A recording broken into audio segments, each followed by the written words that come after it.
Welcome to the Tarotology podcast. My name is Erin, and I am glad to have you joining us today.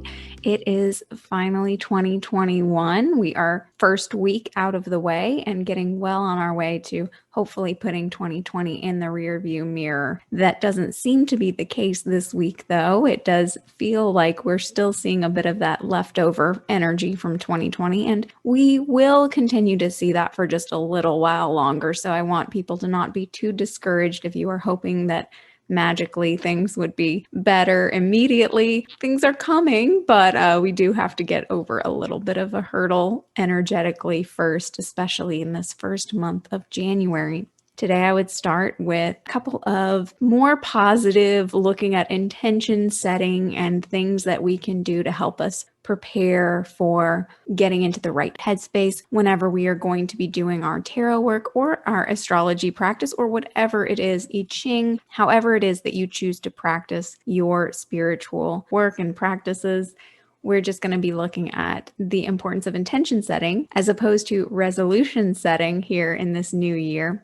And then talking about how to plan ahead, looking at the sun and how to identify good and not as great aspects to your sun so that you can look at your planning for 2021 and figure out what are going to be good solar power days for you. So I'm excited to explain that technique. Then we'll finish up with a bit of a January forecast and Tarotscope, looking at what we can expect. Particularly, we're going to be doing a retrospective on the astrology of January 6th, which was quite the day, and looking ahead to the next potentially volatile astro weather we have coming on January 20th. So let's talk first about just intention setting and the importance of mindfulness. We hear that word so much this year, and in the past couple of years, really, it's come to the forefront of our vocabularies, mindfulness, and just the importance of being present. And what does that mean in the context of giving a reading to someone? What does that look like, and how do we achieve that before we go into our divinatory practice, into our astrological readings, into whatever you practice? So for me, it's the importance of ritual. It is doing something that is repetitive, that you always do. There's that consistency factor.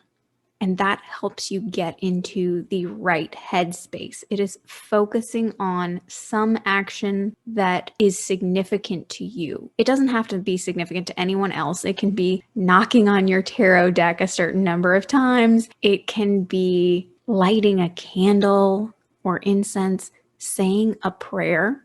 I love that one, saying a prayer. Just even as simple as drinking your favorite tea or coffee. We talk about the morning ritual, right? When we get ready for work in the morning, we usually get up, we maybe take a shower or have a few moments where we just sit and reflect before we go into work for the day or go to our computers to work for the day.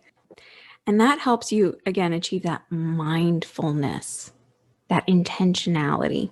It's like muscle memory. It helps you get to the right place quicker, frees up your mind, serves as a focal point, and allows you to open yourself up, not just to the knowledge in front of you.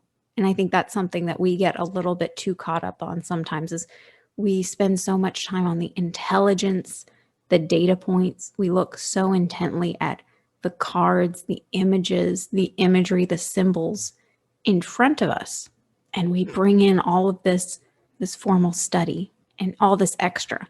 And sometimes it overwhelms us so much. We're so focused on the formulaic that we forget to take a minute, leave the analysis to the side for a moment, and open ourselves up to let the wisdom come through. We look too hard, we focus too intently on what is right in front of us that we can see, that's physical, that's tangible, that we forget to look outward. We look to the divine, we look above, we look within ourselves, however it is that you feel that wisdom comes to you. We need to be participatory, and we get so stuck sometimes in the rote that we forget to open ourselves up. We forget that we can be in dialogue with our client and that they can provide insights too, that they can give us their life story. This isn't us just sitting there going through checklists, A, B, C, D. Oh, this means this means this, this means this, and this, and this, and this, and this. No, that can be a foundation. That's great for learning. But once you get to a certain point, you have to trust your instincts and you have to trust the process.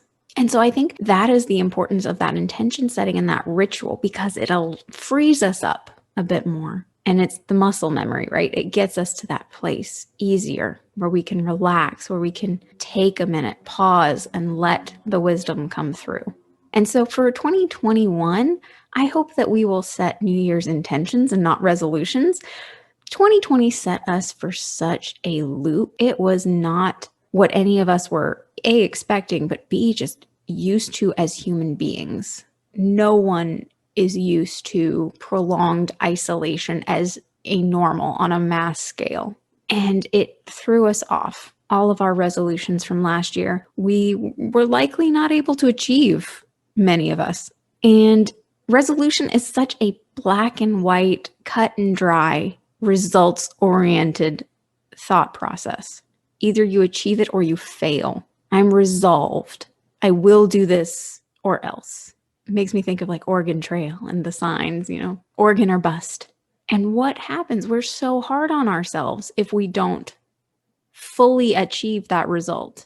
I think if we shift our mindset and be more mindful that it is a process and that there is still so much uncertainty and flux in this world and so much that is out of our control, that expecting and demanding perfection from ourselves may not be realistic and may be setting ourselves up for failure. So I think intention setting, it is more process oriented. It acknowledges the steps that we take along the way and not just the end game. It is all about the I will try to, I intend to do X, Y, Z, but I acknowledge that that may not be in the cards, that 2021 may still throw me for some loops, but I will still put my energy toward it, but I will not be hard on myself. I will not be as cut and dry if it does not pan out. With resolve, there's little room for flexibility. We need to be willing to embrace that flexibility, embrace that uncertainty, and embrace the ambiguity and adaptability and pivot. It's that word again, pivot.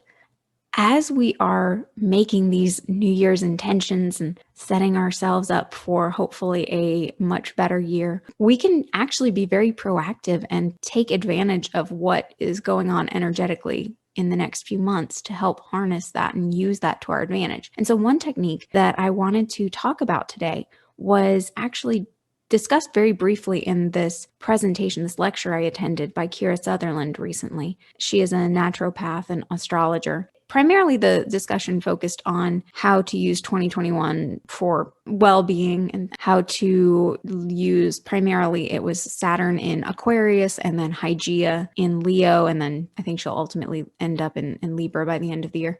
So she did happen to mention during this discussion the idea of using the solar power days to your benefit, going ahead and marking them on your calendar or something like that, or in your diary, in your schedule. And I was just so taken with that notion of being that proactive and knowing these are days that are going to be great for me. I'll use them to my advantage. And on the corollary, looking at days that maybe there are not so easy transits to your sun and saying these are days where I maybe need to take a moment and engage in more introspection, reflection, and not push myself. So I wanted to talk a little bit about that for you all because it was just fascinating to me. So what are solar power days? Well, let's look at the role of luminaries in specialty fields such as electional or medical astrology. So the moon, it represents our body, our cycles, emotions, fertility, fortune. It reflects the light, right? So it reflects whatever energy it's with and it waxes and wanes. And we look at the moon association in the tarot, and that's actually the high priestess and not the moon card. And there's that connection with intuition and receptivity there. And then the sun is our energy, our vitality, or our prana. And just like in the tarot, the sun card, very projective and full of life force. So our solar power days is when we get that extra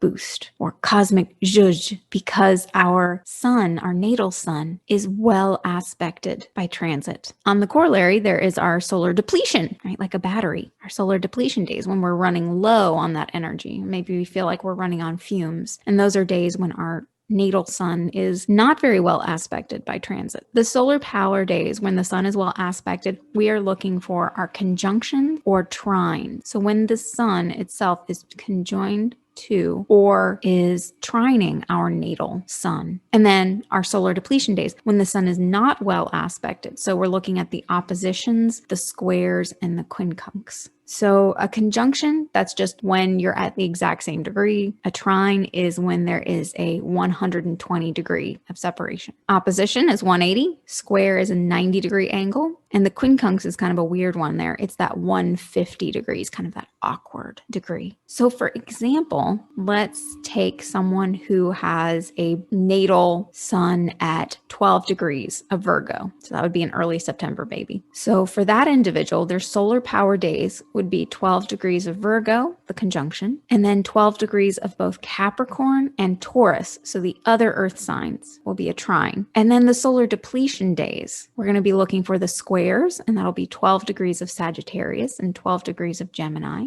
The quincunxes, so 12 degrees of Aquarius and 12 degrees of Aries, and then that opposition of 12 degrees of Pisces. So once you've identified what those aspects are for your chart, so you need to look at your natal chart and find out what degree your sun is in, and then start counting. One sign away is 30, 2 signs is 60, 3 signs is 90 degrees. That's a square. One more sign away, it's 120. That's a good, that's a trine. Another 30 degrees, so one more sign over, and that's 150 quincunx. Again, it's that weird one. Another 30 degrees, that's 180. That's that opposition. So you get the idea. So figure out what those days are for you, your solar power days and then your solar depletion days, and write down those degrees and the sign. And then next, you'll need to get an ephemeris if you don't have one, or you can go online, go to AstroSeek. There are many different ephemerides that you can find online. Look up the ephemeris for 2021 and figure out what days in 2021 the sun will be at that degree. So for our example, we used of 12 degrees of Virgo. I looked that up in the ephemeris. And in 2021, the solar power days for that individual would be January 3rd. It's that trine in Capricorn. May 3rd, trine in Taurus. And September 5th. That's the conjunction or solar return birthday in Virgo. And then the solar depletion days. And that would be February 1st, March 3rd, April 2nd, June 3rd, and December 4th. And so once you have those days, you can just take out your diary, your schedule, and go ahead and just make a small note of it on that day. Say, this is a good day. Maybe I'll do something extra special today. Use my energy. Be extra creative, or do something related to the house that my natal sun is in that brings me joy or honors my sun. Or you look at those days when you're going to have, your batteries running a little bit on low and say, you know what, maybe I will take a beat this day. You take a pause, give myself a little bit of TLC, a little bit extra permission to just not push it, to just enjoy my solitude, enjoy something that brings me comfort, treat myself a little bit, and understand that the next day I'll be feeling a bit better. Make sure that on those solar depletion days that we are, again, not pushing it because we don't want to overdo it on those days. If our sun is not well aspected, if our vitality is not being well supported by transit, it's likely that that is a day we're more susceptible to things like illnesses. So we definitely want to make sure that we are not setting ourselves up for failure, right? We don't want to set ourselves up for anything negative. I hope that that was a fun little tool for your toolbox. I found that absolutely fascinating. So I just wanted to explore that deeper and share that with all of you. Okay, so moving on a bit, let's look at January, our Tarotscope. A bit of a retrospective at this point, but Mars entered Taurus. It had been hanging out in Aries for quite some time, 6 whole months. Usually he's only in a sign for about 6 weeks. But this year, 2020, he was in Aries for 6 full months because he went through there, then retrograded all the way almost to the very end, then had to turn around, go direct, and go back. So he spent a lot of time in Aries, which was good for Mars in the sense that he is comfortable in his domicile. He is more able to get things done, more active, more energetic, free to express. But it also meant all this time kind of recharging his own batteries, right? Then Mars ingressed into Taurus on January 6th. So Mars in the tarot, we associate that with the Tower card. Definitely January 6th was a little bit of a tower strike, wasn't it? But we'll get into that in a minute. And then the Hierophant is Taurus, which is just so striking given that we are in the Hierophant year. So very interesting start for this Hierophant year. We have Mars entering the Tower, entering Taurus, the Hierophant. So let's look a little closer at January 6th when all of this transpired. So not to get too deep into politics, but we did have a very significant event historically that occurred here in the United States, and that was the US Capitol breach. And that took place in the early afternoon hours in Washington, D.C., while Mars was still at an anaretic degree of Aries. And an anaretic degree is the very last degree, the 29th degree of a sign. And it is at that point where there is usually this shift in energy as getting ready to ingress into the new sign, and therefore a new quadruplicity or modality and a new triplicity or element. In Aries, we have this cardinal fire energy, this initiation, this action, this energy, this intuition, passion. And then in Taurus, there's this fixed, practical, steady, slower. Sometimes people think of it as slow and steady energy. But also you hear people talk about stubborn energy. And Taurus is much more than just stubborn, but it is a word that gets used quite a bit with Taurus. During that anaretic degree, that intense, powerful last degree and shift, we had all this transpiring in the Capitol as Mars entered Taurus and people entered the Capitol building. There are a few things that are really striking to me about this, and more than just the tower strike itself. But Aries or Ares, to differentiate it from the zodiac sign of Aries, the Greek god of war, Ares, his sister in Greek mythology, Eris. Eris is the goddess of strife and discord. And interestingly, she was conjunct Mars in Aries. So Eris is an asteroid, one of the asteroid goddesses, and represents all that the goddess embodies. And she was conjunct Mars when this happened in Aries, while he was in that anaretic degree and as he entered into Taurus. And we see all of this unrest and discord and strife unfolding nationally, internationally, in front of our eyes. And the most striking image to come from that, for me personally, I mean, there were many images that stand out, but for me, it was the photo captured of the QAnon shaman, self-proclaimed, an individual who was dressed with strangest garb, but he was wearing red and white and blue paint, face paint, war paint. And in one hand, he had a spear with the American flag on it, and strapped across his chest at his side, he had a bullhorn, a megaphone, right? A bullhorn. On his head, he was wearing a helmet with bull horns. What more could you want for Taurus imagery, for Mars in Taurus imagery? This martial character, this aggressor, this violent protester, rioter in war paint, dressed in bullhorns, carrying a bullhorn. If that's not Mars in Taurus, and amped up Mars in Taurus, after being supercharged in Aries and after being conjoined with Eris, his sister, the asteroid of strife and discord. It's just so striking how this archetypal cosmology is unfolding right here in front of our eyes. And this picture has achieved notoriety, this individual has, and I think it just captured so well the zeitgeist of that day. And so that is in the rearview mirror now as well. But let's look ahead a little bit at what this Mars and Taurus is going to mean. And specifically, I want to focus on January 20th, which happens to have a lot of major transits going on one day. And that's going to be the big day coming up ahead. And of course, Inauguration Day in Washington, D.C., because they sure know how to pick them, don't they, in D.C.? So we have on January 20th, I actually went ahead and I looked specifically at the chart for Washington, D.C. at noon, which is when everything will take place. On that day, Mars is moving into a conjunction with Uranus at 6 degrees of Taurus.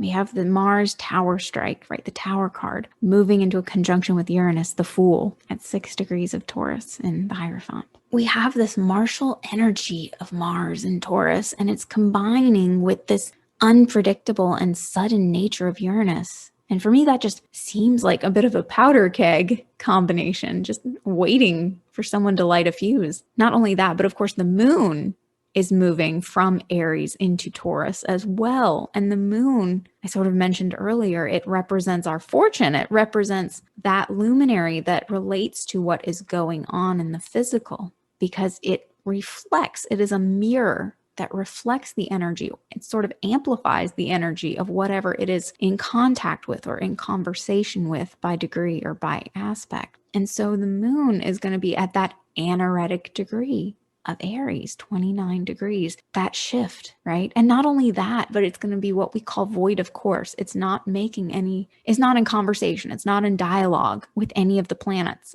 right at the time of the noon ceremony. And there's a little bit of a, well, then what's going to happen? What energy is it going to pick up on? Who's it going to decide to talk to and amplify? And then later that day, it moves into conjunction with the Mars and Uranus in Taurus. So then it's going to decide, okay, I'll be in conversation with these planets and amplify these planets. But what is it going to be talking to at the time of the ceremony? We don't know. Not only that, but while these conjunctions are all occurring at that 6 degrees of Taurus, these planets are also then making a square with all of the conjunctions that were happening over in Aquarius. So we have this hard aspect, this little bit of tension there with the Sun, Saturn, and Jupiter that are all in the early degrees of Aquarius. Jupiter, of course, can provide some optimism and positive energy, but it is going to be separating from Saturn at that point. It's still in Aquarius, which is Saturn's sign. So Saturn is really going to be ruling that conversation with those three there in Aquarius. It's going to be contributing the most. And Saturn can be both a teacher. It can be positive in that regard. It teaches us the lessons we need to learn, but it also can teach us the lessons we need to learn. And so in that regard, it can also be those limits and constraints and discipline and some of the lesser desirable things that we need, but that we don't always want. And so Saturn's going to be really going to be featuring very prominently in that discussion with all of the unpredictability going on in Taurus over there. Will it provide hopefully a steady hand, a firm hand, a guiding hand that keeps everything contained? Hopefully, but we'll see how it all plays out. It's going to be a very interesting day astrologically. But wait, there's more. If we look at the actual time of the inauguration day events, noon, Pluto is going to be conjunct the midheaven. Wow. They really need to hire an astrologer, don't they, to help them pick these days.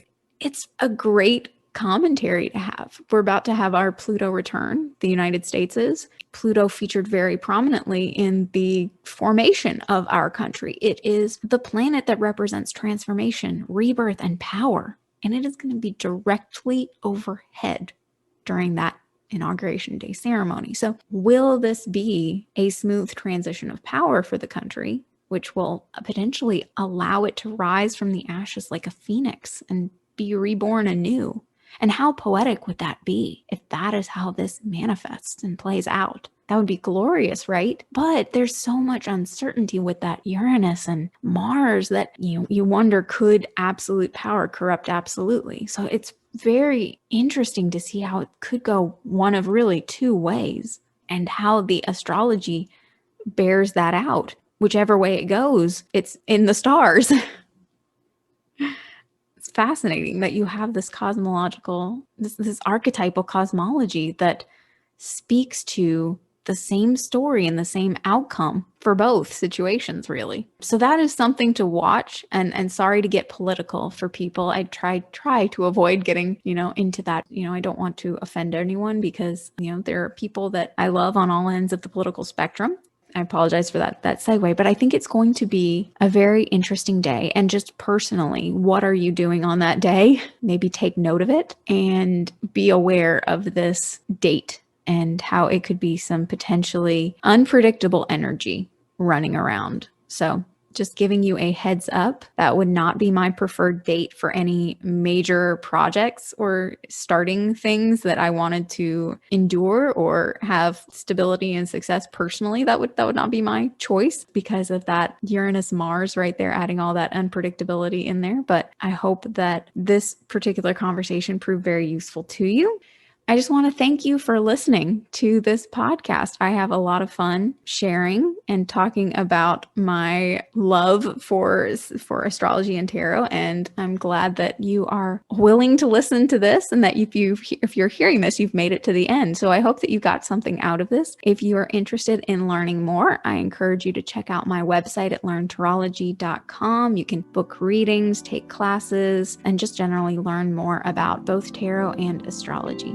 Well, I hope that you have had a wonderful 2021 so far. I hope that it continues to be a much better year for you, hopefully. Thank you for listening. Till next time, take care.